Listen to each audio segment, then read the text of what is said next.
Welcome, everybody, to Omega Author Talks. My name is Mike Rivera. I am the executive advisor to Omega Consulting. I will be your moderator today. We are talking with co-authors of Sixth Path to Leadership, Meredith Persily Lamel. She's the CEO of Aspire at Work and provides executive and team coaching for C-suite corporate and nonprofit leaders. Dr. Mark Clark, who is an associate professor and chair at the Department of Management at Kogod School of Business in Washington, D.C. Again, welcome to Omega Talks. Let's get started. I purchased this book called Sixth Paths to Leadership, and I was just curious about it, and I began to peruse through it, and I was reading it, and I saw these 6 things that you wrote down: insider, outsider, representative, proxy, creator, and legacy. And I just dove right into the book. And as I was reading it, this question kept popping in the back of my head. What inspired you both to get together and write Sixth Path to Leadership?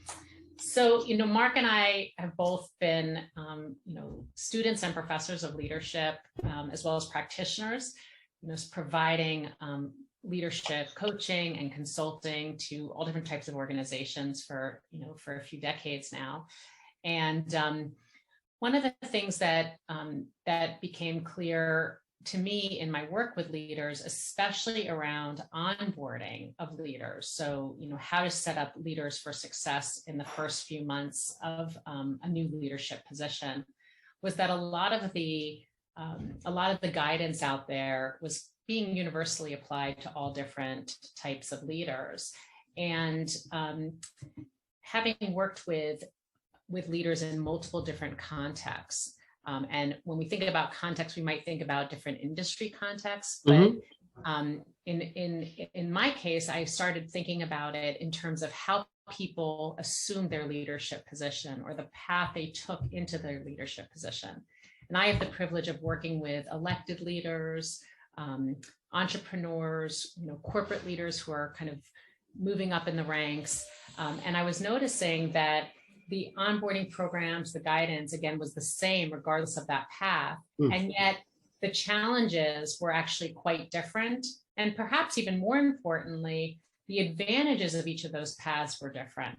And that it was really important to make a contribution to the field to differentiate between those different paths so that we could better customize those onboarding experiences for leaders depending on their path. And Mark and I, as colleagues at American, I went and talked with him about this idea, knowing that if I could bring his expertise and his approach to research and combine that with a lot of the work that I was doing on the ground with leaders, that together we could really produce something that hopefully is a great contribution to the field. Absolutely. Meredith and I both have varied backgrounds in our own careers and with the folks that we've worked with. So this means we've seen leadership operate in the public sector. We've seen it operate in not-for-profit organizations. We've seen it operate in the corporate world, right? And we've both been managers, and we've both been trainers, and we've both been consultants. I went the academic route a little earlier probably than Meredith, which means that I spent some time studying the research literature and saying, well, what do we know about leaders and leadership? And the thing is we know quite a lot because, of course, people have been interested in how people influence those around them for thousands of years. And our take on it is that we want to keep all of that great knowledge and information about how people exhibit different traits or how they learn skills and they apply them, how they have particular behaviors that might work better in one situation than another.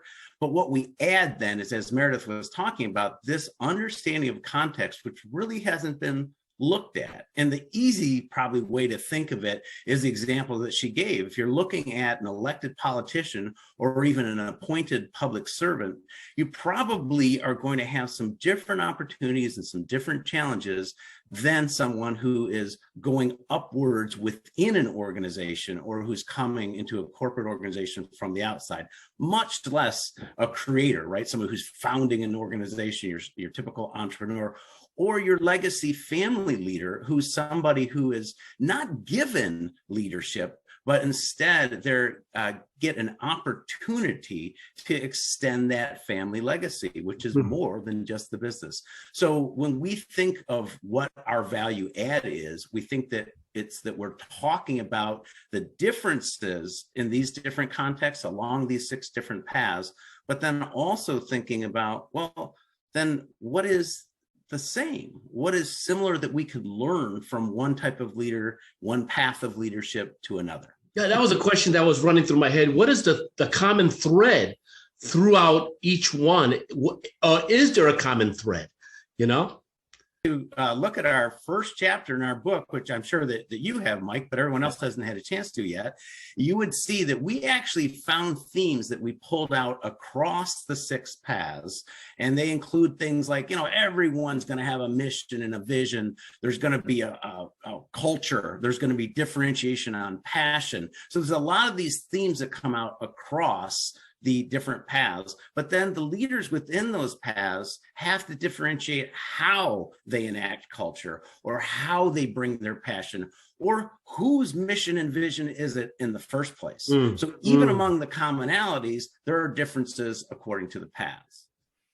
Yeah, I mean, that's kind of where the fun is, right? Is that that we take something like credibility, right? For a leader to be effective, they have to have some credibility with their followers, but where do they get that credibility from? And so like on the outsider path, that credibility usually comes from bringing a skill set or an experience that doesn't exist internally in the organization. So they have to go from the outside to pull in that credibility. And it's usually through a competitive process, right? But then promoted from within, your credibility comes from your reputation that you've built in over time. And that people know you, you're a known entity, you know the culture, right? So that's where your credibility comes from. As an appointed leader, your credibility comes from the power of the principal whom appointed you, right? The elected, it comes from the constituency, from the democratic process of being elected. That's where your credibility comes from, right? So it's the theme like Mark discussed, but there's a tweak by path. And so it's really important for you to recognize that, if you've been promoted from within for a period of time, right, and your credibility comes from that track record, but now you're coming in from the outside, how do you sort of represent that credibility in a new way? Because this is the first time people are meeting you. What are some of the challenges that you would find, or pros and cons of the insider, the person who's promoted from within? What are their pros and cons? And as well as, is there any for the creator? As well as the one that fascinates me the most is the legacy one. Yeah, I think some of the key aspects of you're looking at an insider is what Meredith has already referred to, is that they're managing former peers, right? You've just elevated this person up. Maybe some of those around them were also vying for these positions of leadership. And so you have to take this into account. They know you a bit. They know your strengths as well as your weaknesses. They even know that source of credibility that they say, hey, weren't you the one who used to, slough off at work and now you're telling us to do this? So managing them is an important part of, learning to succeed in this path. And the thing is, we talked to lots of different leaders that we outlined in the book who gave their strategies for dealing with this. And they range from everything to creating personal rules. Like one leader was telling us, well, I just had to say no more happy hours. I had to set some boundaries. Others said it was the hardest thing I had to do, but I had to remove some of my friends from my orbit. Like I had to either shift them into other responsibilities within the organization or outright have a hard conversation with them saying, look, this is the way the organization is going. I am the one responsible for it at this point. And you either have to get on board or you have to find another place where you can do what you want to do, right? So it's very difficult on the human side. But this mirrors a lot of other things going on at the same time. Like insiders have to be adapting their metrics. There's that old book by Marshall Goldsmith that you probably have heard of, where it says, what got you here won't get you there. So you can have all these metrics for yourself and for the organization in terms of what is it that got me here? What are the things that are successful, or what is successful for the organization? But that's not the same as what it will take for you as a leader and the organization to hit that next level. So understanding, what is measured is what the organization often becomes. It gets rewarded within the organization. It gets put into the reports, and you have to make sure that you're identifying the things that actually correspond not only to the value of the organization for its customers and stakeholders, but also the value for yourself so that you can succeed in the way that you want to. The other piece that I would just add to that, managing former peers, because that is such a key challenge for the promoted path, is when you think about it, okay, so I'm competing with a bunch of peers for who's going to get that next job. And then I'm selected to be in that role. The natural state would be to be very concerned about what a great job I'm doing, right? I'm going to be so focused on doing the best possible job that I can in leading up, developing relationships with new peers, right? Learning my new responsibilities. Now, the people that weren't promoted, what they're starting to think about is very different. They're thinking, do I want to work for her anymore, right? Is she going to help? She's now a potential career blocker, right? That job's not going to open for a long time. Do I really want to stick around? What's in it for me to work for her? And so one of the things that one of the tools that Mark and I provide is, going through this very quick talent review of your team and saying, who are the people that I need to keep on my team in order for this team to stay successful?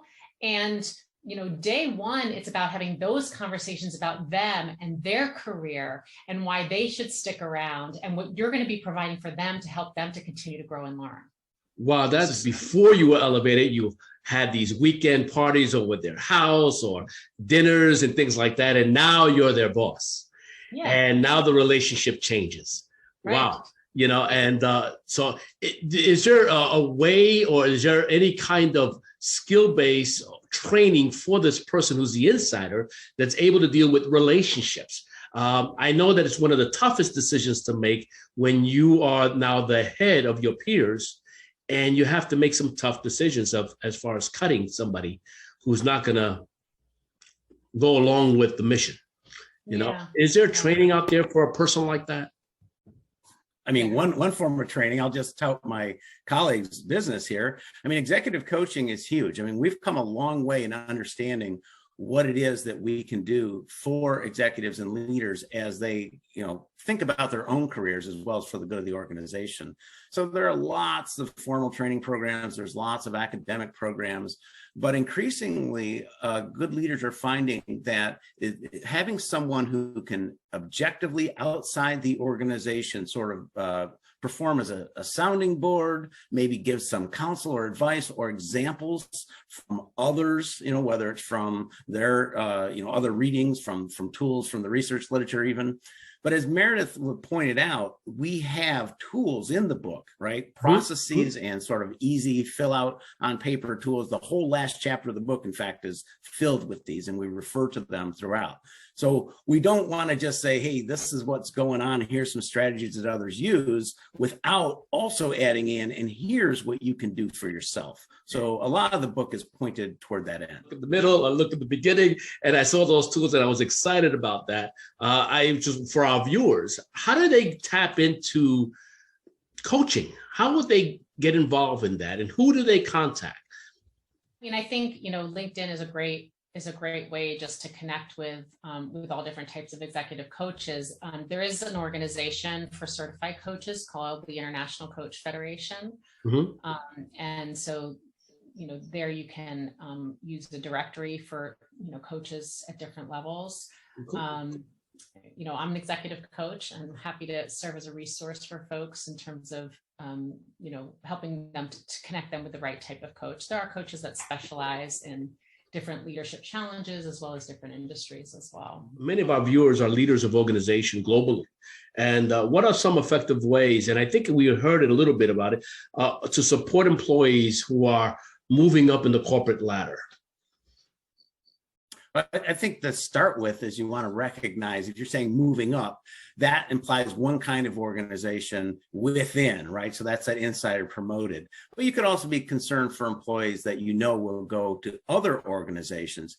So I would start with understanding the path itself and what the different opportunities are. There are also appointees, right? And this is what we call the proxy path, because appointees will get appointed to board positions or high-level government positions, and that also comprises a way that people can advance their career and their leadership success. So the first step is probably recognizing what the path is, and then looking around and saying, what is going on in this path that I should be aware of? What are the opportunities and the challenges, as well as what strategies have others tried and, mostly, hopefully, have worked, or even I can learn from the missteps of others as well.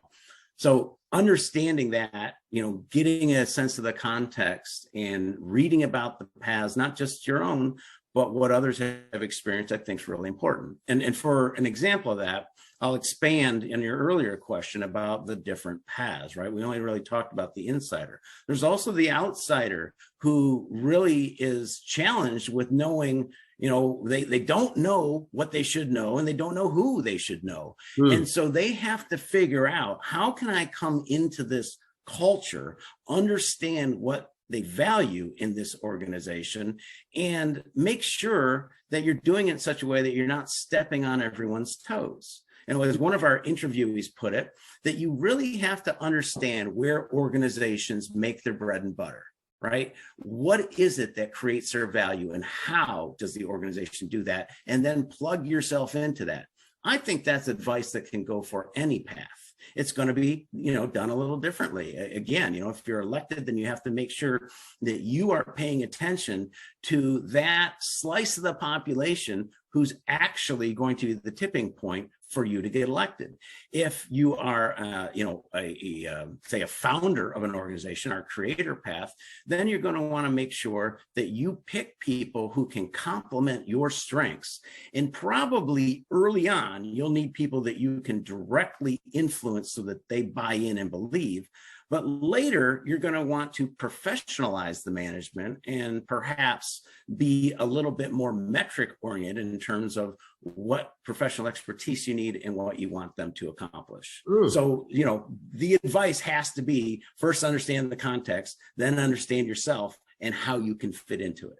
Understanding yourself. And if they don't understand themselves, it's going to be very difficult for them to understand the culture. And maneuver and navigate within that culture. Usually an organization goes to the outside because that talent doesn't exist internally, right? The data shows that people do tend to be more successful promoted from within than coming in from the outside. There are more challenges, right? Cultural fit, adjustment, less of a known entity, and so many other reasons. And so the organization is going to the outside usually for a specific reason. Again, skills, experience, background, etc. And when we think about that, there's also tends to be an element of being some sort of a change agent, right? Because even when you're bringing in a new expertise, there's something around change there, right? Because that new expertise is going to be looking at the challenges in a new way, right? And what often happens in organizations is the process of recruiting someone from the outside often means, really trying to lure that person into the organization, especially when we're talking about senior level positions. So the organization, the headhunter, recruiting, they are trying to encourage this person, usually from leaving something else, to come to their organization for something that's unknown for them. And when it comes to being a change agent, a lot of it is like, oh, we love this about you, and we want you to bring that to our organization, right? But what often happens is that just because the people who are luring that person into the organization are excited about that change, that doesn't mean the people within the organization that individual is going to have to lead and recruit, that they're excited about that change, right? And so there's often a huge disconnect there. And so, we hear a lot of stories about leaders like, you brought me in to do X, but nobody wanted X once I got there. And so I'm going to go somewhere else where that's more appreciated. And so going back to your question about, like, how can the organization support? One of the things that I think the followers, right, the people who are working for that change agent can do is help them to see that context around change better. These are the way that new ideas get sold in this organization effectively. This is the way that ideas are not sold as effectively. Or here are some of the key influencers that we really need to get on board if we want to initiate that change, right? Now, if the group that person is inheriting is very resistant to change, it's really, really tough for that person to be successful. And sometimes those teams have to turn around. If the commitment is to that new executive, sometimes those teams have quite a bit of turnover because they're not ready for that change. But anyway, I think as followers, we need to be rooting for our leaders. And as Mark and I said, it's like they don't know what they don't know. And so much of what those followers can do is clue these people into the additional aspects of their context that they might not be aware of. So what advice would you give a new leader in their leadership role? And you just answered that right there. It is so important, I think, to get the folks involved in the context. Whether, the mission statement or the vision statement, or whichever way they want to word it, this is what we're about. This is how we're going to do it. And you guys have an investment involved in it, and watch it develop. To your family legacy, because you said you were really interested in that. And I agree. It's one of the most fascinating paths, personally for me. And I think Meredith enjoyed too, because we got to talk to a lot of family leaders who emphasize the point that, they've inherited almost nothing. They were actually given an opportunity to succeed or to fail. And there's a lot of challenges in the family legacy path that probably people aren't aware of, but we can probably all learn from as well. Like, one of the things that we heard over and over again was that managing a family business in the second, third, or fourth generation and beyond is as much about managing the family relationships as it is the family business, because they're intertwined, right? And it works both forward and backward. One of our interviewees liked to tell the story about how whenever they were coming up for a major decision within the organization, they would gaze out the window and look up the hill and to see what their ancestors would think. And, when they said, well, what would the folks on the hill think? What they're referring to is the cemetery on the hill, where their family members, were sure they were interred there, but they were also a big part of the continuing DNA of that business. And so talking about the idea of how we run it, not just to succeed on the bottom line, but to succeed for the family, was really important. Even to the point in which, one of our other executives that we spoke with talked about how she and her brother would trade positions within the organization, whether it's CEO or COO or various other positions, but their salary never changed, right? Because they had agreed that this is how we're going to run our family business. Now, not every family business runs that way. There's a lot of other decisions involved as well. There's difficulties such as the previous generation staying involved even when they're not running the business anymore, right? So you look to them for advice, but sometimes you have to sort of spread your wings. And that can be one of the challenges, because you're trying to maintain the family coherence at the same time running a successful business. What do you say to a young man or a young lady who is part of that family business, but they really don't want to be involved anymore? I mean, they're passing on the baton to them, but I'm not interested, 100%. And what we found in our research is that the family businesses that seem to have, best practice around this is that they have a governance structure that addresses those issues, right? And that governance structure really does separate what are the needs of the family and what are the needs of the business. and acknowledges that some family members are still going to be part of the overall family business without being operators of the business. And so, what would be my advice to that individual would be maybe they should make a recommendation for their, parents or whomever to do a little bit more reading about what is considered better governance of family businesses, which does in fact allow for greater choice. One of the many things that I think Mark and I found so fascinating is how the wealth of the business is just treated so differently, than the revenue and, the spreadsheets of the business. And so you can be a shareholder of the business as a family member, right, without being an executive in the business. And as a shareholder, you do have, certain rights and responsibilities, but that those skill sets are going to be very different than the operators.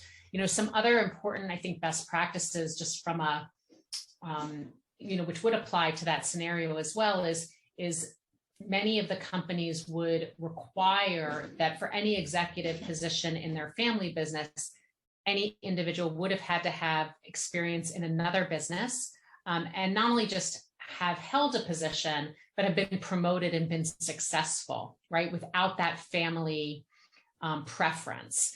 And, we certainly believe that that is important for the self-confidence of that individual, for them to, so not only are they learning really important skills and getting new perspective, but also they know that they can succeed without that family bias, right? Which also helps on that credibility theme that we were talking about before, right? Because sometimes their credibility can be questioned, and it could be seen as, they're just entitled to those positions. But if they've been successful in another organization, then they can come in with greater credibility as well. And this is something I see all the time in the classroom as well, right? So I teach primarily MBA students, and a lot of these folks are coming in from family businesses, but with the intention of learning in the academic environment and then taking that and working for other companies, maybe within the same industry, maybe not, maybe others, both to explore their own interests, but also to bring it back to the family business at some point later in their career. And there's reasons for that, because one of the challenges of that family legacy path are that you get too insular and you have a limited perspective, and you're simply going by what the family culture is and not necessarily keeping up with the times. We heard many stories from the executives that we spoke to and their own paths, and how sometimes they didn't think they wanted to go back to the family business, but ended up going back and being successful. And others who say, you know what, we have a lot of people who leave this business who are members of the family, and they become our ambassadors to other businesses, because all of a sudden we have family in all kinds of places that ultimately helps us. So there's a lot of ways to be involved as a family member. Wow, thank you both for your insight and your knowledge in this.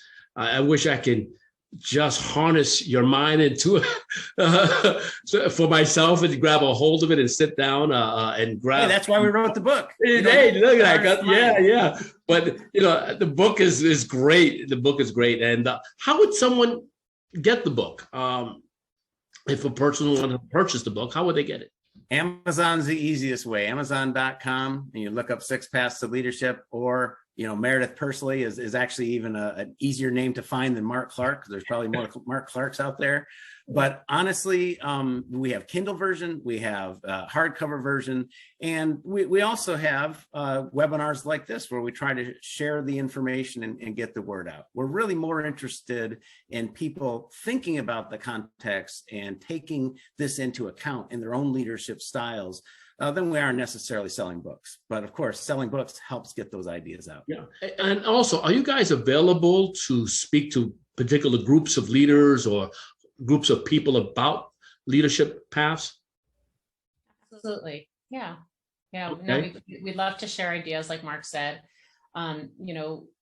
We chose to make this contribution to the leadership literature because we really do think it matters. And we've seen people fail without paying enough attention to their context. And And that was a huge inspiration behind the book. We didn't even get a chance to talk about the appointed path, but the political appointee path, in that chapter, we talk about this term called the weebies, which is the career professionals underneath the appointed leaders. Weebie means we be here before you, we be here after you. The average tenure of a political appointee is only 18 months. Wow. They have to take a very quick approach to knowing what their priorities are and hitting the ground running. And how they treat and interact with those weebies is really essential for enhancing their ability to be successful. And so, again, we want to get our ideas out there because we really truly believe in the importance of leadership effectiveness to our world, across industries, across sectors, and so we'd love to have opportunities to share them. Yeah, and the way the book is organized, is right along those 6 paths. The first chapter gives you the themes and all the commonalities. The second chapter, all the way through the next 5, then would give the path itself, the challenges, the opportunities, strategies, and it's full of quotes and ideas that we got from the interviews with executives and leaders and politicians. I wish I was the fly on the wall, to have seen this and just to get to hear folks like that. Again, thank you both for your taking time out of your busy schedule and just share with our viewers what the 6th path of leadership is. It is exciting. I encourage every one of our listeners to please purchase this book. You guys who are developing in leadership and learning about leadership development, please get this. It's a great guide. It'll help you. And again, thank you for tuning in to Omega Author Talks.